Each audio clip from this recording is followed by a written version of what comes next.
ইতিহাসের জঘন্যতম পরিবেশ এবং সময় ওটাকে বলা হয়। সেটাকে নামই দেওয়া হয়েছে আইয়ামে জাহিলিয়া, বর্বরতার সময়, অন্ধকারের সময়। এটা ছিল এমন একটা যুগ।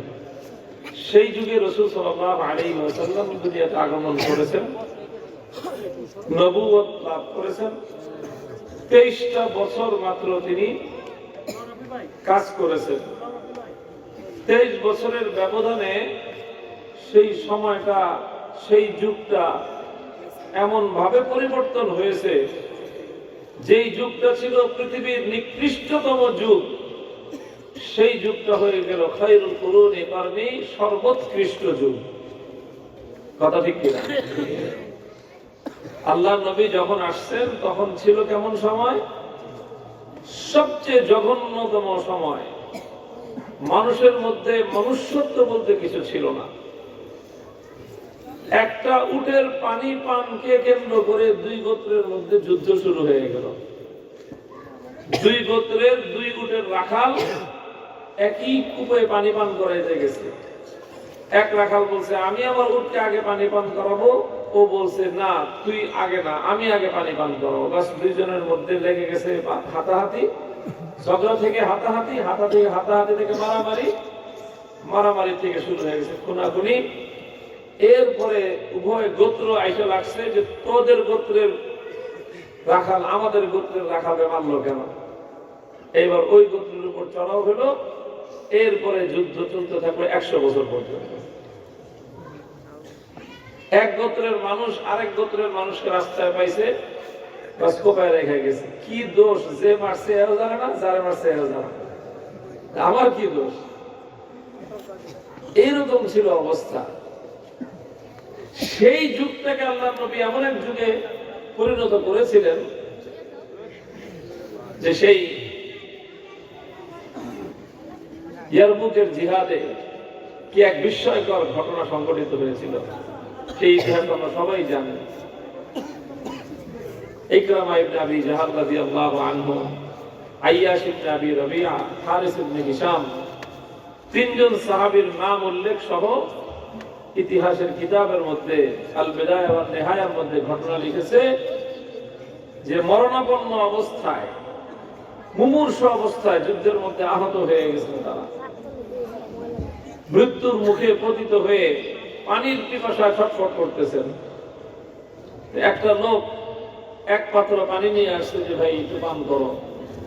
পানি পান করবে এমন সময় অদূর থেকে আরেকজন চিৎকার করে উঠছে যে আমাকে একটু পানি পান করো।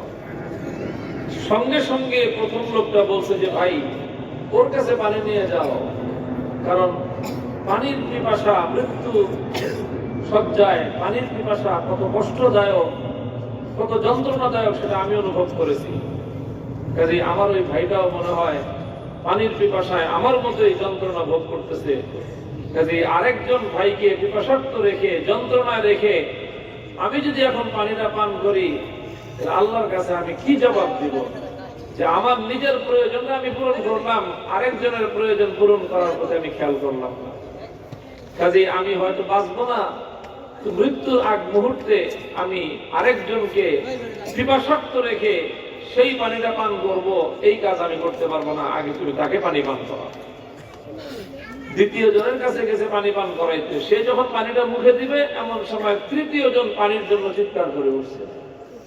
দ্বিতীয় জনের একই অনুভূতি, আগে তাকে পানি পান করাও, যদি তারপরে থাকে তাহলে আমার কাছে নিয়ে এসো। তৃতীয় জনের কাছে পানি নিতে নিতে সে মৃত্যুর করে ঢলে পড়েছে, শাহাদাতের সুধা পান করেছে। দুনিয়ার পানি পান করার তার প্রয়োজন নাই। লোকটা ছুটে আসলো যে দেখি দ্বিতীয় জনকে অন্তত পানিটা পান করাই। একটা মানুষ মারা যেতেছে, পানির পিপাসাটা নিবারণ করতে পারলে নিজের মনের মধ্যে একটা সান্ত্বনা লাগবে। আইসা দেখে আস্তে আস্তে দ্বিতীয় জন শেষ, সেও শাহাদাতের সুধা পান করছে। এখন আর দুনিয়ার পানির হাজত নেই। দৌড়ে আসছে প্রথম জনের কাছে যে অন্তত প্রথম জন তাকে পানিটা পান করায় একটু নিজে সান্ত্বনা লাভ করি। এসে দেখে যে প্রথম জন তিনিও শাহাদাত বরণ করেছেন, সুধা পান করছেন। এক পাত্র পানি রেখে দুনিয়াতে পানিটা রয়ে গেছে অক্ষত অবস্থায়, কিন্তু একজন মানুষ আরেকজনকে পিপাসার্ত রেখে নিজে পানিটা পান করে। এই মানুষগুলো তো সেই মানুষ ছিল, একজন আবু জাহলের ছেলে আর একজন আবু জাহলের ভাই, ইকরামা ইবনে আবি জাহল রাদিয়াল্লাহু আনহু, হারিস ইবনে হিশাম রাদিয়াল্লাহু আনহু। আমাদের শুধু গল্প জানি, কিন্তু এই দুই ব্যক্তির পরিচয় বলা হয় না। বক্তারা আলোচনা করেন এক সময়, কিন্তু একজন হলো আবু জাহলের ছেলে ইকরামা রাদিয়াল্লাহু আনহু, তিনি পরবর্তীতে মুসলমান হয়েছেন। আর একজন হারিস ইবনে হিশাম, আমর ইবনে হিশামের ভাই, তিনি আবু জাহলের ভাই, চাচা ভাতিজা সম্পর্কে। এই মানুষগুলো তো ওই মানুষ ছিল যারা আরেকজনের মাথার খুলি কাইটা আইনা তারপরে সেই খুলির মধ্যে শরাব পান করত। একটা মানুষ আরেকজন মানুষের কাছ থেকে প্রতিশোধ গ্রহণ করার জন্য এই কাম করত, যে তোর মাথার খুলিতে আমি মদ খাবো। তারপর আমি খুন করতো, খুন করার কল্লা কাটতো, কল্লা কাটার মাথার খুলি আলাদা করতো, তারপরে ওই খুলিতে করে শরাব পান করতো। শরাব কিসের? রক্ত পান করতো মরা মানুষের, নিজের ক্ষোভ আর নিজের প্রতিশোধ পূরণ করার জন্য।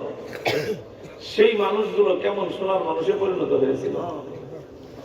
দুরফেশানি নে তেরি কতরু কো দরিয়া কর দিয়া, दिलफशानी ने तेरी कतरों को दरिया कर दिया, दिल को रोशन कर दिया, आंखों को बीना कर दिया। खुद न थे जो राह पर गैरों के हादी बन गए, क्या नजर थी जिसने मुर्दों को मसीहा कर दिया। এই যে একটা বিপ্লব যেটাকে বলা হয়, পৃথিবীতে এক আমূল পরিবর্তন, ঘোর অমানিসার অন্ধকার এক তুমুল আলোকোজ্জ্বল আলোয় পরিণত হয়ে গেল পৃথিবীটা মাত্র 23 বছরের ব্যবধান। কিভাবে হইল এই ঘটনাটা? কিভাবে এই পরিবর্তনটা আসলো? রাসূল আকরাম সাল্লাল্লাহু আলাইহি ওয়াসাল্লাম এমন এক কর্মসূচির মাধ্যমে এই কাজটা করলেন, সেই কর্মসূচিগুলো এখানে আলোচনা করা হয়েছে। আল্লাহ পাক এই জন্য আলোচনা করেছেন যেন পৃথিবীতে কিয়ামত পর্যন্ত মানব জাতি যদি চায় যে তারা আবার সমাজ পরিবর্তন করবে, আবার অন্ধকার দূর করে আলো জ্বালবে, আবার বর্বরতা দূর করে মানবতার চিরাগ প্রজ্বলিত যদি কেউ করতে চায়, সরওয়ারে কায়নাত মুহাম্মদ আরবি সাল্লাল্লাহু আলাইহি ওয়াসাল্লামের সেই কর্মসূচি ছাড়া বিকল্প কোনো পথ দুনিয়াতে নাই।